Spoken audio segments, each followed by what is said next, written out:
Hi children, very good morning. Welcome to the English class children and happy Friday to you all. This is your literacy skill book. Here you can see this is page number 48. Here the topic is am and or. And the heading is some words help us to complete. Here they given some words. So they are saying these words helps to complete in complete circle children. So if you circle this when I say in a video, it will be easier for you to pronounce, okay? Otherwise you will pronounce the wrong sounds children. Yesterday especially Vinyashri, Harika, so when while watching the video, circle these words and also Samath also. So complete, so your cross E and circle E. So E has a long sound, so it is complete, okay? Long sound means same sound. A sentence, okay? Sentence. For example, they are given some words is, am and or. So you have to complete this sentence. They are given sentence also, okay? Here what they given sentence, I dash happy. See, I will explain you. Before that, I will explain you children. See, before completing this sentence, I want to explain you. So, for which word we will use am, for which letter we will use am, and for which word we will use he, she and all. I will explain you now, okay?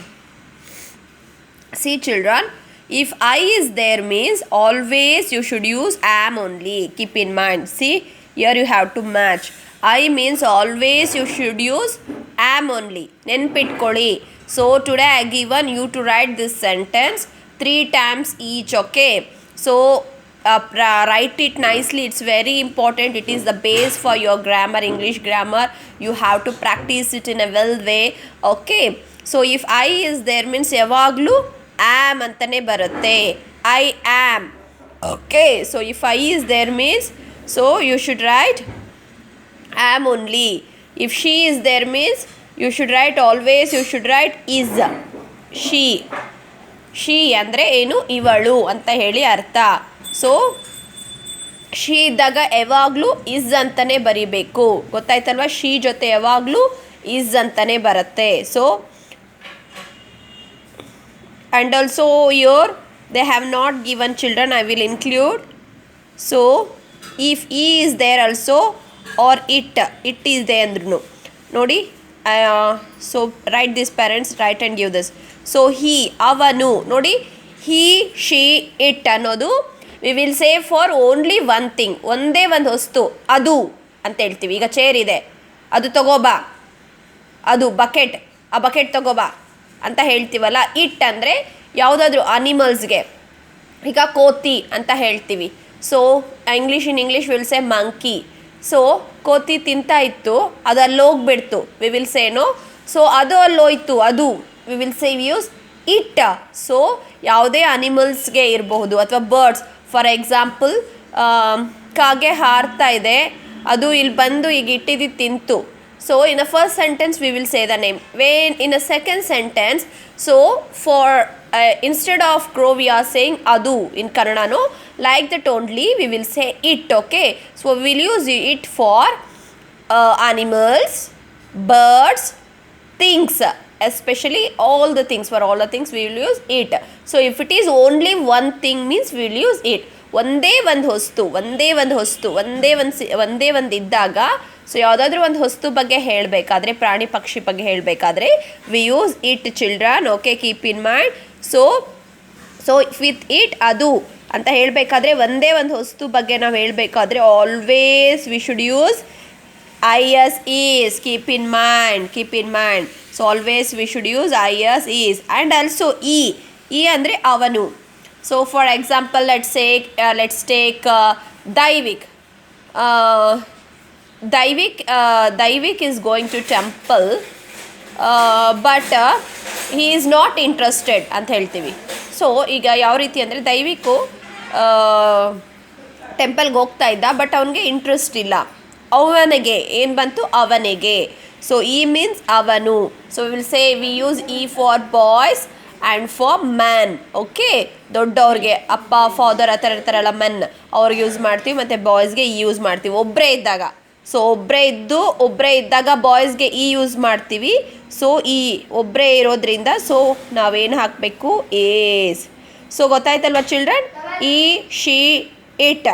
I will write here. For he, she, it we use is, is. He is, avanu, he is. She is, it is. Okay, so he, she ಇದ್ದಾಗ always we will use is. ನೆನ್ಪಿಟ್ಕೊಳ್ಳಿ. ಇದಕ್ಕಿಂತ ಹೆಚ್ಚಾಗಿ ಹೇಳಬೇಕಂದ್ರೆ, ಒಬ್ಬರ ಬಗ್ಗೆ ಹೇಳಬೇಕಾದ್ರೆ, ಒಂದು ವಸ್ತು ಬಗ್ಗೆ ಹೇಳಬೇಕಾದ್ರೆ ನಾವು ಇಸ್ಸೇ ಹಾಕ್ತೀವಿ. ಸೊ ಐ ಇದ್ದಾಗ ಆಮ್ ಬರುತ್ತೆ. ಸೊ ಆ್ಯಂಡ್ ದೆನ್ ವಿ ಅಂದರೆ ನಾನು ಮತ್ತು ನನ್ನ ಜೊತೇಲಿ ಇನ್ನೊಬ್ರು ಇರಬೇಕಾದ್ರೆ ವಿ ಅಂತ ಹೇಳ್ತೀವಿ. ವಿ ಅಂದರೆ ನಮ್ಮನ್ನು ಸೇರಿಸ್ಕೊಂಡಿರೋದಕ್ಕೆ ವಿ ಅಂತ ಹೇಳ್ತೀವಿ. ನಾನು ಮತ್ತು ಇನ್ನೊಬ್ಬರು ಇದ್ದಾಗ, ಸೊ ಇಬ್ಬರು ಇದ್ದಾಗ ವಿ ಅಂತ ಹೇಳ್ತೀವಿ. ವಿ ಇದ್ದಾಗ ಯಾವಾಗಲೂ ಆರ್ ಬರಬೇಕು. ನಾವು, ಓಕೆ, ನಾವು ಹೋಗ್ತಾ ಇದ್ದೀವಿ ಅಂತ ಹೇಳ್ತೀವಲ್ಲ, so are. Okay, got it children? We ಇದ್ದಾಗ ಏನು ಬರುತ್ತೆ? ಆರ್. ಸೊ ಒಂದಕ್ಕಿಂತ ಜಾಸ್ತಿ ಇದ್ದಾಗ ಎಲ್ಲದಕ್ಕೂ ನಾವು ಆರೇ ಹಾಕ್ತೀವಿ. ಇದು ತುಂಬ ಈಸಿ. ಒಂದಿದ್ದಾಗ ಈಸ್ ಬರುತ್ತೆ, ಗೊತ್ತಾಯ್ತಲ್ಲ? ಐ ಇದ್ದರೆ ಆ್ಯಮ್, ಬಟ್ ಅದು ಬಿಟ್ಟು ಯಾವುದೇ ಒಬ್ಬರ ಬಗ್ಗೆ ಹೇಳಬೇಕಾದ್ರೆ ಈಸು. ಸೊ ಒಬ್ಬರಿಗಿಂತ ಜಾಸ್ತಿ ಇಬ್ಬರ ಬಗ್ಗೆ ಅಥವಾ ತುಂಬ ಜನರ ಬಗ್ಗೆ ಹೇಳಬೇಕಾದ್ರೆ ಆರ್. ವೆರಿ ಈಸಿ ಚಿಲ್ಡ್ರನ್, ಅರ್ಥ ಮಾಡ್ಕೊಳ್ಳಿ. ಐ ಇದ್ದರೆ ಆ್ಯಮ್, ಒಬ್ಬರ ಬಗ್ಗೆ ಹೇಳಬೇಕಾದ್ರೆ ಈಸ್, ಒಂದಕ್ಕಿಂತ ಜಾಸ್ತಿ ಇದ್ದಾಗ ಆರ್. That's all. ದೇ ಅಂದರೆ ಬೇರೆಯವರು, ಇಬ್ಬರು ಬೇರೆಯವರು ಇದ್ದಾಗ, ದೇ ಅಂದರೆ ಅವರು ಅಂತ ಇಬ್ಬರು ಬೇರೆಯವರು ಇದ್ದಾಗ we should use are. Got it children? And also for this we will use is only. Thisಗೂ ಈಸೇ ಬರುತ್ತೆ. ದಿಸ್ ನಾವು ದಿಸ್ ಅಂತ ಹೇಳೋದು ಒಂದೇ ಒಂದು ವಸ್ತು ಹತ್ರ ಇದ್ದಾಗ ದಿಸ್ ಅಂತ ಹೇಳ್ತೀವಿ ಚಿಲ್ಡ್ರನ್. ಓನ್ಲಿ ಒನ್ ಥಿಂಗ್ ಇಂದು ಹತ್ರ ಇದ್ದಾಗ ದಿಸ್ ಅಂತ ಹೇಳ್ತೀವಿ. ಮತ್ತು ಓನ್ಲಿ ಒನ್ ಥಿಂಗ್ ಇದು ದೂರ ಇದ್ದಾಗ ದಟ್ ಅಂತ ಹೇಳ್ತೀವಿ. So you should use this and ದಟ್ಗೆ ಈಸೇ ಬರುತ್ತೆ. ಆ್ಯಂಡ್ ದೀಸ್ ಏನಕ್ಕೆ ಹೇಳ್ತೀವಿ? ಎರಡು ವಸ್ತು ಇದು ಹತ್ರ ಇದ್ದಾಗ ದೀಸ್ ಅಂತೀವಿ. So are. ಎರಡು ವಸ್ತು ಇದು ದೂರ ಇದ್ದಾಗ ನಾವು ದೋಸ್ ಅಂತ ಹೇಳ್ತೀವಿ. ಅದಕ್ಕೂ ಆರೇ ಬರುತ್ತೆ. Got it children? How you have to match got it? Okay, I will clarify. I ಇದ್ದಾಗ I means am. You should use am. Got it? He, she, it means you should use is only. See, she, it. You should use is only. We, ನಾನು ಮತ್ತು ಇನ್ನೊಬ್ರು. We means or, because two people know or. They means or, others two people or. This, that ಅಂದರೆ ಅದು. That, this ಅಂದರೆ ಇದು, that ಅಂದರೆ ಅದು. Got it children? This ಅಂದರೆ ಹತ್ತಿರ ಇರೋದು, ಇದು ಅಂತೀವಿ. ದಟ್ ಅಂದರೆ ಅದು. So you should you for this and that you should use is only. For only one thing no, ಇವೆರಡು ಒಂದೇ ಒಂದು ವಸ್ತು ಬಗ್ಗೆ ಹೇಳ್ಬೇಕಾದ್ರೆ ಯೂಸ್ ಮಾಡ್ತೀವಿ. You should use is only. Got it children? Okay, so I will explain this sentence in the another video. Okay children, bye bye, enjoy day.